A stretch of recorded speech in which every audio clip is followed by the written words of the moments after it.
Hi hello నమస్తే అందరికీ welcome to my channel గన స్టోరీస్ వరల్డ్. ఇక స్టోరీలోకి వెళ్ళిపోదాం. My bad boy episode 11.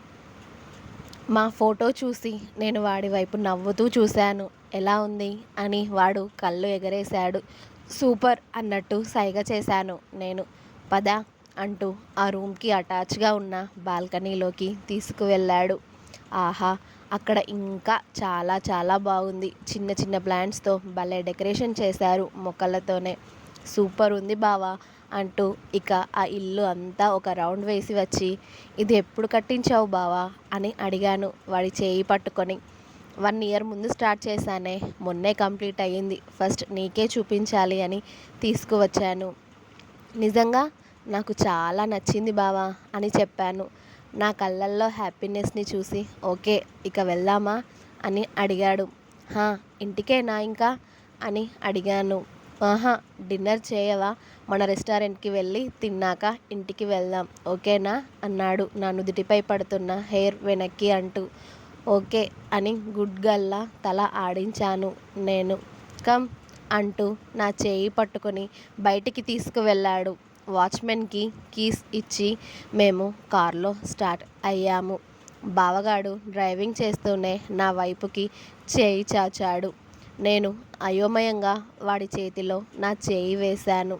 వాడు నా చేయి పట్టుకొని నన్ను దగ్గరికి లాక్కున్నాడు. ఓ సార్ గారిని ఇప్పుడు నేను అతుక్కుని కూర్చోవాలి అన్నమాట. వాడి ఉద్దేశం నాకు అర్థమయ్యి వాడి చేతిని చుట్టుకొని వాడి భుజం పైన తలవాల్చి కూర్చున్నాను. డ్రైవింగ్ చేసేవాడు చక్కగా డ్రైవింగ్ చేసుకోవచ్చు కదా. వాడి మెదడులో ఏం పురుగు మెదిలిందో ఏంటో నా థైస్ మీద చెయ్యి వేశాడు. అంతే, దెబ్బకి నా బాడీ వణికింది. వీడి మామ సైలెంట్గా డ్రైవింగ్ చేయొచ్చు కదరా సామి, నన్నెందుకు గెలుకుతావు ఊరికే అనుకున్నాను నేను. చెయ్యి వేసి ఊరుకున్నాడా అంటే అదీ లేదు. వాడి చెయ్యితో అక్కడ సున్నాలు చుడుతూ గిలిగింతలు రేపుతూ ఉన్నాడు నాకు. ఇక నేను వాడి చేష్టలు భరించలేక వాడి చేయి తీసి స్టీరింగ్ మీద పెట్టి వాడు వైపు ఒక సీరియస్ లుక్ ఇచ్చాను. అసలు వాడు నా చూపులు ఖాతరు చేయకుండా నా వైపు షార్ప్గా చూసి నా పెదాలు స్పీడ్గా అందుకొని ఒక ఘాటు పెట్టి మరీ వదిలాడు. అబ్బా, కాస్త రోడ్డు చూసి కారు నడపరా అయ్యా, లేకపోతే ఇద్దరం స్వర్గంలో తేలతాం అనుకున్నాను నేను. అయ్యగారు చేసిన పనికి నా పెదాల నుండి చిన్నగా ఓ రక్తపు చుక్క బయటికి వచ్చింది. అది చూసి ఆ బ్లడ్ని మళ్ళీ లీక్ చేశాడు రాక్షసుడు. నిజంగానే వీడు మాన్స్టర్ గాడు నా బ్లడ్ తాగుతున్నాడు అని ఉక్రోషంగా వాడి వైపు చూశాను నేను. చూసింది చాలు కానీ దిగవే అని రెస్టారెంట్ రావడంతో కార్ ఆపాడు. ఇక ఇద్దరం కార్ దిగాక కీస్ సెక్యూరిటీ చేతిలో పెట్టి నా భుజం చుట్టూ చేయి వేసి నన్ను లోపలికి తీసుకెళ్ళాడు. రెస్టారెంట్ లోపల కాకుండా పైన ఓపెన్ ప్లేస్లోకి తీసుకువెళ్ళాడు నన్ను. అక్కడ ఎవ్వరూ లేరు. సర్గారు ముందే ఖాళీ చేయించి ఉంటారు అంతా, మేము వస్తున్నామని చెప్పేసి. అక్కడ లైటింగ్స్తో ఫ్రెష్ ఎయిర్తో చాలా బాగుంది చుట్టూ. నేను వెళ్ళి నాకు నచ్చిన టేబుల్ దగ్గర కూర్చోవడంతో వాడు నాకు 2 మినిట్స్ అని సైగ చేసి రెస్టారెంట్ వాళ్ళతో ఏదో మాట్లాడుతూ ఉన్నాడు. నేను సరే అని బుద్ధిగా తల ఊపి కాస్త దాహంగా ఉండడంతో టేబుల్ పైన వాటర్ బాటిల్ తీసుకొని వాటర్ తాగి చుట్టూ చూస్తూ ఉన్నాను. అప్పుడే వాడు నా పక్కన వచ్చి కూర్చుని, ఏం తింటావే అని అడిగాడు. నీకు నచ్చింది చెప్పు, నాకు నచ్చింది చెప్తే తిడతావు నువ్వు నన్ను అన్నాను. నువ్వు బయట తినేలాగా ఇక్కడ ఉండదు లేవే, ఏం కావాలో చెప్పు నేను చేపిస్తాను అన్నాడు. మరి నాకు ఏం కావాలి అంటే గోంగూర చికెన్ ఇంకా ఫిష్ ఫ్రై అండ్ తందూరి కావాలి అని చెప్పాను. అవన్నీ తింటావా నువ్వు అని అడిగాడు నన్ను ఎగాదిగా చూస్తూ. కొంచెం కొంచెం అని చెప్పాను. ఓకే అంటూ నా తిండి గురించి వాడికి తెలిసి నేను చెప్పినవి కొంచెం కొంచెమే తీసుకురమ్మని చెప్పాడు. అవి వచ్చే వరకు టైం పడుతుంది కాబట్టి నేను అక్కడ ఉన్న వ్యూ చూస్తూ ఉంటే మా వాడు మాత్రం నన్నే చూస్తూ నా నడుముపై చేయి వేశాడు. దేవుడా, వీడికి చేతులు ఖాళీగా ఉండవా? ఎప్పుడు చూడు అక్కడ ఇక్కడ చేతులు వేస్తూ నన్ను అల్లాడిస్తూ ఉంటాడు. అరే, నన్ను అర్థం చేసుకోవాలి కదా మహానుభావుడు. వాడి చేయి పడితే చాలు నాకేమో ఒంట్లో ఏదేదో అయిపోతుంది. చెప్పుకుంటే సిగ్గుపోతుందని చెప్పట్లేదు, కానీ వాడు చేయి వేస్తే చాలు నన్ను వాడికి మొత్తంగా అప్పగించేయాలి అని అనిపిస్తుంది. ఛీ, సిగ్గులేని విధవ. వీడికి సిగ్గు లేదు అని నన్ను కూడా అలానే చేస్తున్నాడు. కొంచెమైనా కనికరం లేదు బావగాడికి నా మీద. ఏదో పెళ్ళి అవ్వకముందే మేము మమ్మీ డాడీ అయితే బాగోదు అని ఊరుకుంటున్నాను నేను, కానీ వీడు చేసే పనులకు ఎక్కడ అదే నిజమవుతుందో అని చచ్చేంత భయం వేస్తుంది నాకు. వాడు నా నడుముని ప్రెస్ చేస్తూ ఏంటే ఇది ఇంత సాఫ్ట్గా ఉంది అని నా మెడ మీద బైట్ చేశాడు. నేను సైడ్ నుండి వాడి చెంప మీద చేయి వేసి ఓయ్, ఎవరైనా వస్తారు అన్నాను. నా పర్మిషన్ లేనిది ఎవ్వరూ ఇక్కడికి రారు, కానీ నువ్వు కాస్త సైలెంట్గా ఉండవే, నన్ను డిస్టర్బ్ చేయకు అన్నాడు సీరియస్గా. దొంగ సచ్చినోడు. వాడికి కావాల్సింది చేస్తూ కూడా నన్ను బెదిరించడమే. అసలు బుజ్జగించడం అనేదే తెలియదు. వాడికి నచ్చింది నన్ను బెదిరించి మరీ నా నుండి తీసేసుకుంటాడు.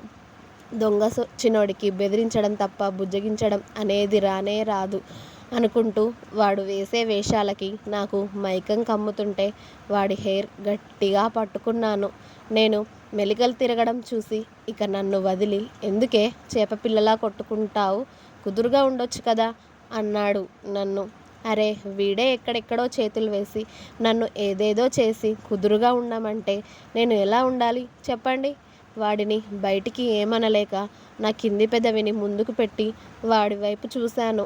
ఈ వేషాలకి ఏం తక్కువ లేదు అని నా కింది పెదవిని లాగి వదిలాడు. అప్పుడే మేం ఆర్డర్ చేసిన ఫుడ్ తీసుకొచ్చి టేబుల్పై పెట్టి వెళ్ళారు. వాడే ప్లేట్లో సర్వ్ చేసి హా పట్టు అంటూ నాకు తినిపించాడు. అబ్బో, ఏంటో గురుడు ఇంత కూల్గా ఉన్నాడు అనుకుని వాడు తినిపిస్తూ ఉంటే నేను హాయిగా తినేసా. నువ్వు కూడా తిను బావా అంటే నువ్వు తినవే ముందు అని నాకు తినిపించాక వాడు తినేశాడు. లాస్ట్లో నేను డెజర్ట్ తింటూ ఉంటే వాడు ఎందుకో చాలా సీరియస్గా ఒకసారి చుట్టూ చూసి అనుమానంగా డోర్ వైపు చూశాడు. ఏమైందో మరి, దక్ష ఇక్కడే ఉంటావా? 2 minutesలో వస్తాను అన్నాడు. మనం తినే పనిలో బిజీగా ఉన్నాం కదా, అందుకే. అలాగే బావా అన్నాను. వాడు షర్ట్ స్లీవ్స్ మడత పెడుతూ అటు డోర్ సైడ్ వెళ్ళాడు. మేబీ కిందికి అనుకుంటా. వీడు షర్ట్ స్లీవ్స్ మడత పెట్టాడు అంటే ఇప్పుడు ఎవడికో మూడిందో పాపం అనుకున్నాను నేను. రుద్ర సీరియస్గా కిందికి వెళ్ళాడు. అతడు కిందికి వెళ్ళేసరికి వర్కర్స్ అందరూ ఎవరి పని వాళ్ళు చేస్తూ ఉన్నారు. అయితే ఒక వర్కర్ మాత్రం రుద్రని చూసి భయపడుతూ చెమటలు కక్కుతూ ఉండడం చూసి వాడి దగ్గరికి వెళ్ళి వాడి చేయి పట్టి వెనక్కి విరిచాడు రుద్ర చాలా కోపంగా. రుద్ర అలా చేసేసరికి స్టాఫ్ అంతా ఉలిక్కిపడి రుద్రని భయంగా చూస్తూ ఉన్నారు. మేనేజర్ భయంగా వచ్చి ఏమైంది సార్ అని అడిగాడు. కానీ రుద్ర ఆయనకి ఆన్సర్ ఇవ్వకుండా వాడి పాకెట్లో ఉన్న గన్ తీసి నీకిది ఎక్కడిదిరా అని అడిగాడు గంభీరంగా. ఆ గన్ని చూసి ఎక్కడ ఉన్న వాళ్ళంతా భయపడిపోయారు. వీడిక్కడ ఎప్పటి నుండి పనిచేస్తున్నాడు అని అడిగాడు రుద్ర. అది సార్ 1 week ముందే జాయిన్ అయ్యాడు అని చెప్పాడు మేనేజర్. నన్ను చంపడం నీలాంటి చెంచాగాళ్ళ వల్ల అయ్యే పని కాదు, కానీ నిన్ను పంపించిన వాడికి వెళ్ళి చెప్పు దమ్ముంటే నా ఎదురుగా రమ్మని అని బేస్ వాయిస్లో చెప్పి వాడి చెయ్యి విరిచి వాడిని బయటపడేశాడు రుద్ర. మేనేజర్ని రుద్ర ఏమైనా అంటాడేమో అని ఆయన భయపడ్డాడు. కానీ రుద్ర ఏమీ అనకుండా పైకి వెళ్ళడంతో ఆయన కాస్త కూల్ అయ్యి ఎవరి పనులు వాళ్ళకి అప్పగించేశాడు. మా బావగాడు మళ్ళీ నా దగ్గరికి వస్తూ ఉండడం చూసి ఎవరికో బాగానే తీరిపోయింది అనుకున్నాను వాడి ఫేస్ని చూసి. నేను ఇంకా ఏమైనా కావాలా అని అడిగాడు నా దగ్గరికి వచ్చి కూల్గా. ఇంకా చాలు, నా బొజ్జ నిండిపోయింది అని చెప్పాను నా పొట్ట మీద చేయి వేసుకొని. ఓకే కమ్ అన్నాడు. ఇద్దరం మళ్ళీ రెస్టారెంట్ నుండి కార్లో స్టార్ట్ అయ్యాం ఇంటికి. బయట నుండి చల్లగాలి వస్తూ ఉంటే కార్లో ఏసీ ఆఫ్ చేసి ఆ చల్లగాలిని ఆస్వాదిస్తూ ఉన్నాను నేను కళ్ళు మూసుకొని. అప్పుడే కార్ ఆగడంతో ఇక్కడెందుకు ఆపాడు అంటూ నేను కళ్ళు తెరిచి చుట్టూ చూశాను. అది ఒక లోన్లీ ప్లేస్. ఇక్కడ ఎందుకు ఆపావు అన్నట్టు వాడి వైపు చూశాను నేను. వాడు నాకు సమాధానం ఇవ్వకుండా కారులో నుండి దిగి రోడ్ అవతలికి వెళ్ళాడు. ఇప్పుడు వీడెక్కడికి వెళ్తున్నాడు రా బాబు అనుకొని సైలెంట్గా కూర్చున్నా నేను. ఎందుకంటే మనం అడిగిన ఆన్సర్ ఇవ్వడు కదా గురుడు. 2 నిమిషాల తర్వాత నేనున్న సైడ్కి వచ్చి డోర్ తీయకుండానే విండోలో నుండి నా ముందు కోన్ ఐస్ క్రీమ్ పెట్టాడు. అప్పుడు గుర్తొచ్చింది నాకు, శౌర్య బావ, చరణ్ బావ నేనెప్పుడు ఐస్ క్రీమ్ కోసం వచ్చే ప్లేస్ అదే అని. ఐస్ క్రీమ్ చూడగానే నా కళ్ళు మిలమిలా మెరిసిపోయాయి. బ్రైట్గా స్మైల్ చేస్తూ థ్యాంక్ యూ బావా అన్నాను. వాడు నాకు ఐస్ క్రీమ్ ఇచ్చేసి అక్కడే కార్కి ఆనుకొని నిలబడ్డాడు చేతులు కట్టుకొని. నేను కూడా ఐస్ క్రీమ్ తింటూ కార్ దిగి వాడి పక్కకి వెళ్ళి నిలబడి, ఓయ్ ఇంటికి వెళ్ళడం వద్దా అని అడిగా వాడి భుజం పైన తడుతూ. వెదర్ బాగుందే ఇక్కడ చల్లగా అన్నాడు పైకి చూస్తూ. నిజమే, ఆ ప్లేస్ చాలా బాగుంటుంది. వెహికల్ సౌండ్ ఎక్కువగా ఉండదు ఆ వైపుకి. అందుకే చరణ్ బావ, శౌర్య బావ మేము ఎప్పుడైనా ఈ ప్లేస్కే వస్తాం, పీస్ఫుల్గా ఉంటుంది అని. నేను నా బావగాడి పక్కన నిలబడి వాడి భుజంపై తలవాల్చి నా ఐస్ క్రీమ్ ఎంజాయ్ చేస్తూ ఉన్నాను. ఆహా, ఆ ఫీల్ ఎంత బాగుందో మాటల్లో చెప్పడానికి కూడా రావడం లేదు నాకు. ఇంకా ఉంది. నెక్స్ట్ ఎపిసోడ్ రేపు వస్తుంది. మీకు నా స్టోరీ కనుక నచ్చినట్టయితే please like, share, comment and subscribe. Please subscribe my channel Gana stories world. చాలామంది సబ్స్క్రైబ్ చేయకుండానే నా స్టోరీస్ చదువుతున్నారు. ప్లీజ్ కాస్త సబ్స్క్రైబ్ చేసుకొని చదవండి. అలాగే చదివిన వాళ్ళు కూడా ఎవరు కామెంట్స్ ఇవ్వడం లేదు స్టోరీ ఎలా ఉంది అని. కాస్త ఒక్క నిమిషం మీ టైం కేటాయించి కామెంట్స్ అలాగే లైక్స్ ఇవ్వండి. చాలామంది చదువుతున్నారు కానీ లైక్స్ అండ్ కామెంట్స్ చాలా తక్కువ వస్తున్నాయి.